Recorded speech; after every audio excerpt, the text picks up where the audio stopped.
नमस्कार बाबू, स्वागत है आपका हमारे चैनल पर।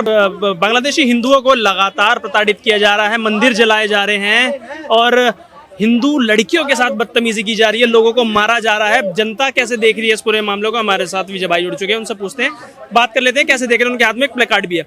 बांग्लादेश में बांग्लादेशी हिंदुओं को मारा जा रहा है, मंदिर जलाए जा रहे हैं। हम उस देश में रह रहे हैं जहां हमास फिलिस्तीन के ऊपर कुछ हो जाता है तो ऑल आइज ऑन रफा करके सबकी स्टोरियां लग जाती है, स्टेटस लग जाते हैं। लेकिन जब से हिंदुओं के साथ उनको मारा जा रहा है, काटा जा रहा है, किसी के मुंह से एक शब्द नहीं निकल रहा है। कैसे देख रहे हैं सर? भाई साहब, जय श्री राम, जय गौ माता, भारत माता की जय। मैं आपका भाई विजय कट्टर हिंदू। अब तो इन सेकुलर हिंदुओं को, एक होता सेकुलर, एक होता बहुत नीच सेकुलर। शायद जो सेकुलर है ना, नॉर्मल सेकुलर है, वो उसकी आंखें खुल चुकी है, और जो नीच सेकुलर है ना, उनकी आंखें खोलना जरूरी है। भाई साहब, बांग्लादेश के अंदर आपको मारा जा रहा है, और ऐसा मारा जा रहा है कि आपके घर में घुस रहे हैं, और घुसने के बाद आपकी अगर माँ सुंदर है तो आपकी माँ को ले जाया जा रहा है। 140 लोग बलात्कार कर रहे हैं। अगर आपकी 4 साल, 5 साल, 6 साल, 8 साल, 9 साल तक की बच्ची को, सुंदर सुंदर बच्चियों को ले जा रहे हैं। 16 बंदों ने 4 साल की बच्ची के साथ बलात्कार कर दिया भाई साहब। लेकिन इसके बाद भी आप लोग चुप्पी साधे बैठे हुए हो। अब क्या वहां पर आपको पता चला बांग्लादेश में क्या ये गुजर, जाट, बावन, जाटव, दलित, शूद्र या आपको वाल्मीकि समझ के मार रहे हैं? हिंदू हो तुम सब इनके लिए भाई साहब। तुम इनके अल्लाह को तो मानते नहीं, तुम इन सब के लिए काफिर हो, और काफिर समझ करके तुम्हें मारा जा रहा है। और जो भारत के अंदर जो जातियों के ठेकेदार बनते हैं ना, जो हमारे इस मुट्ठी को कमजोर करते हैं अलग अलग करके, तो ये सोच लो कि तुम अगर जातियों में भारत में बटोगे ना, जैसा बांग्लादेश है, तो ये तुम्हारा भविष्य है, ये तुम्हारा भविष्य है। और एक बात और कहना चाहता हूँ, ध्रुव राठी जो अभी 6-7 महीने पहले बोल रहा था कि भाई साहब एग्जाम्पल बता रहा था कि भारत को बांग्लादेश से सीखना चाहिए, समझना चाहिए। और भाई देख ले क्या सिखा रहा था तू हमें, क्या सिखा रहा था भाई। और हमारे देश के अंदर जाति जनगणना की बात हो रही है। जो नेता, चाहे वो कोई भी हो, पक्ष हो या विपक्ष हो, सलमान खुर्शीद तो कह रहे हैं जैसे हालात बांग्लादेश के हैं वैसे ही भारत में भी होने वाले हैं। मोदी जी कहाँ जाएंगे? भाई साहब मोदी जी कहाँ जाएंगे? अरे तुम कहाँ जाओगे बोलने वाले? तुम सोचो ये भारत है, राम और कृष्ण की भूमि है, और हमारे जैसे तैयार है तुम्हें सिमटाने के लिए। एक बार हरकत तो करो, किसी माँ बेटी सनातनी को उंगली तो लगाओ, आंख तो उठा के दिखाओ। जो कह रहे ना रफा रफा जो कर रहे थे, अगर वो फिलिस्तीन के नारे कहाँ गए? वो जय फिलिस्तीन वाला वो ओवैसी जाबे, टिकट करवा के जाए एक बार बांग्लादेश जा करके देख भाई तू, तेरे को पता लगेगी तेरे को हिंदुओं के साथ क्या हो रहा है। तेरे को सब पता है इनको।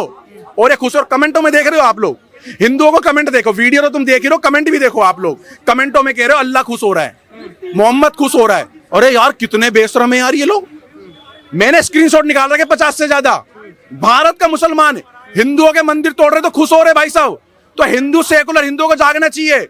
और मैं तो बार बार हिंदुओं को टारगेट करता हूं, जो बड़े बड़े बंगले, बड़े बड़े ऑफिस और बड़ी बड़ी गाड़ियों में घूम रहे हैं, जो 2-2 लाख का फोन रखे। तुम्हारा मोबाइल नहीं बचाएगा, तुम्हारी पढ़ाई एजुकेशन नहीं बचाएगी।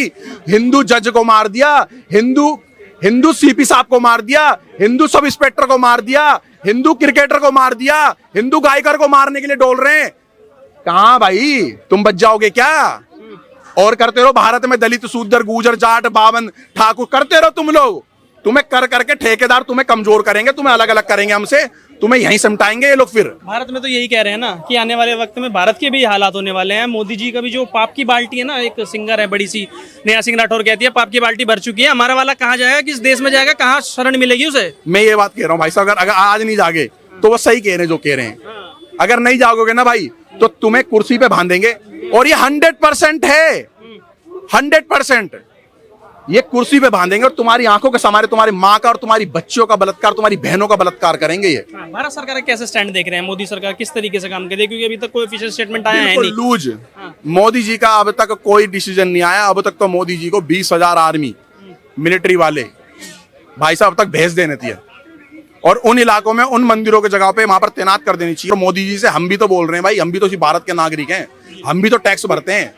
भारत के 140 करोड़ लोगों के टैक्स से भारत की आर्मी अर्थव्यवस्था चल रही है ना। तो भाई कूनी कर रहे हैं, हिंदुओं को कूनी बचा रहे हैं। जहां पर हिंदू चीख चीख के चिल्ला रहे हैं, कहां नहीं चल रहा बताओ? पूरे मीडिया में, social media, Insta, Facebook, YouTube, हर जगह पे, रोड गली गली में चल रहा है। नहीं तो मैं हिंदू से कहना था रोडों पे निकलो, रोड जाम करो, पूरा भारत बंद करो भाई। चलिए हमारे साथ कुछ लोग और जुड़े हैं, उनसे बात कर लेते हैं। कैसे देख रहे हैं जो बांग्लादेश में हो रहा है, लगातार टारगेट किया जा रहा है? जब एक मुस्लिम कंट्री की बात आती है तो हमारे देश के कुछ लोग छाती पीटने के लिए आ जाते हैं, लेकिन अब जब हिंदुओं के साथ हो रहा है, कुछ पत्रकार तो ये भी कह रहे हैं कि वो बांग्लादेशी हैं, वो बांग्लादेशी हिंदू हैं, उनके साथ इतना मोह मत रखो, इतना प्रेम मत रखो, उनको ऐसे ही छोड़ दो।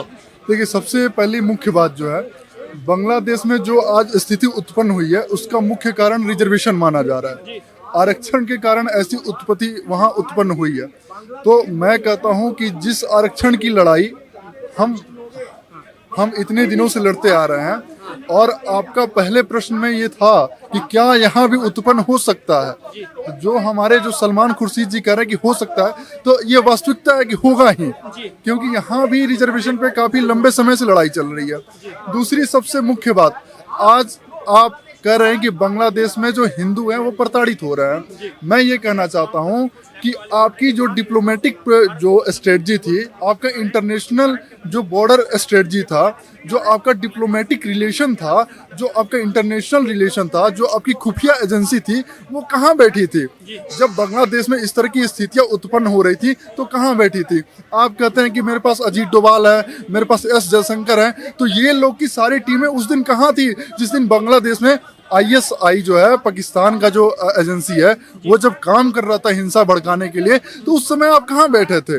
आज हम मानवता की बात क्यों नहीं कर रहे हैं? आज हम हिंदू मुसलमान की बात कर रहे हैं, हम मानवता की बात क्यों नहीं कर रहे हैं?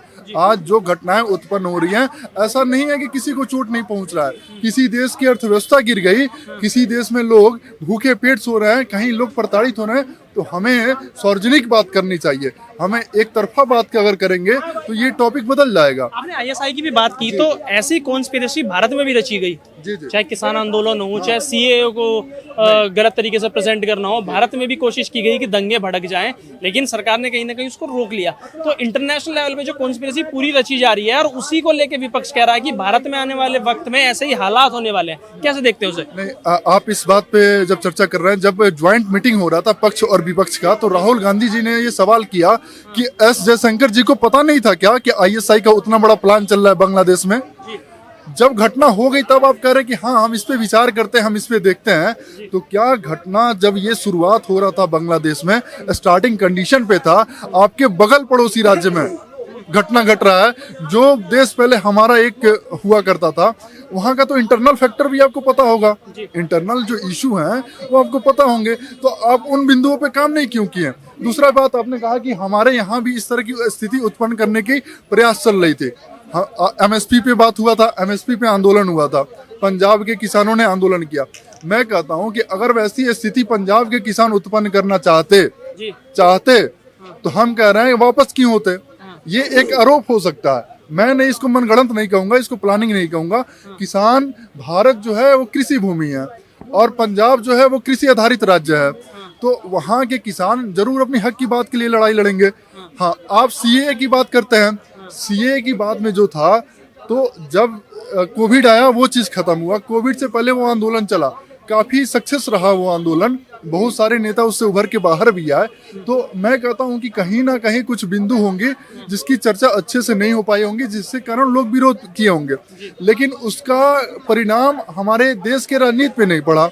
क्यों नहीं पड़ा? इसका मुख्य कारण यह है कि लोग के अंदर राष्ट्रभक्ति है, लोग की कभी ISI के सपोर्ट में नहीं जा सकते हैं, बाहरी फैक्टर के सपोर्ट में नहीं जा सकते हैं।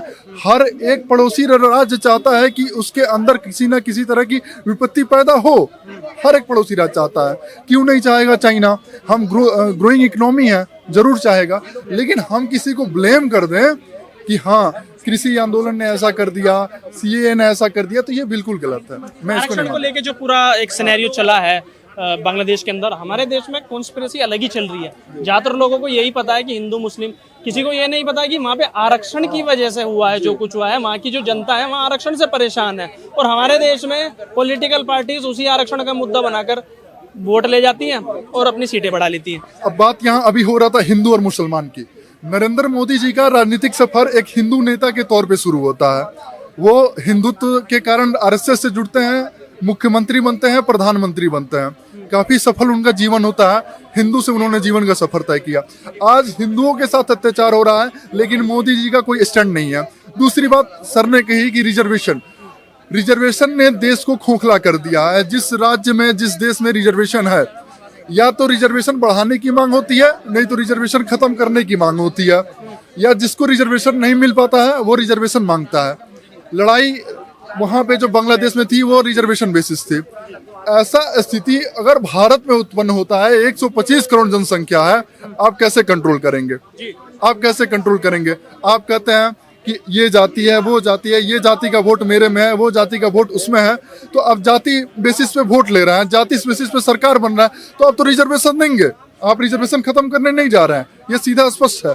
तो हम कहते हैं कि जब आप खत्म करने नहीं जा रहे हैं, वो मोदी जी हो, राहुल जी हो, लालू जी हो, मायावती जी हो, अखिलेश जी हो, संजय जी हो, अरविंद केजरीवाल जी, कोई हो, खत्म नहीं करने जा रहे हैं, तो आप इसका क्या एक निर्णय निकाल के लाते हैं कि हमारे देश में ऐसी स्थिति उत्पन्न नहीं होगी? आप इसका जवाब दीजिए। अब आखिरी सवाल मेरा यही होगा कि जैसे कॉन्स्पिरेसी रची गई, क्या आने वाले टाइम में लगता है कि विपक्ष जो है सत्ता बनाने के लिए इस एंगल पर भी जा सकता है?